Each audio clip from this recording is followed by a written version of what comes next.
নমস্কার সবাইকে। আমি আবার একটা নতুন ভিডিও আপনাদের সাথে শেয়ার করছি। গোবিন্দভোগ চালের ভাত আপনারা অনেকেই ফেনা ভাত করে খান, কিন্তু এই গোবিন্দভোগের চালের ভাতটা বেশ ঝুরঝুরে করা যায়।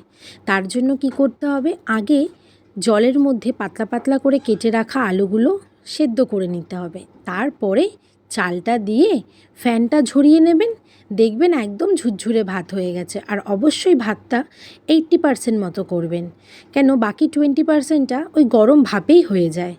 আর এই যে আমি কলা পাতায় আজকে ভাতটা খাচ্ছি, তার কারণ কাল তো শ্রাবণ মাসের প্রথম সোমবার, সেই কারণেই আমি মহাদেবের নামে আজ এক সেদ্ধ ভাত করে খেয়েছি। তো কে কে আপনারা কালকে মহাদেবের নামে উপোস করবেন আমাকে কমেন্ট বক্সে অবশ্যই জানাবেন। ভালো লাগলে পাশে থাকবেন, চ্যানেলটিকে একটা লাইক করে কমেন্ট করে সাবস্ক্রাইব করে দেবেন। আশা করি আমার চ্যানেলে থাকলে আপনারা ঘরোয়া অনেক রান্না নতুন নতুনভাবে দেখতে পাবেন। সবাইকে ধন্যবাদ।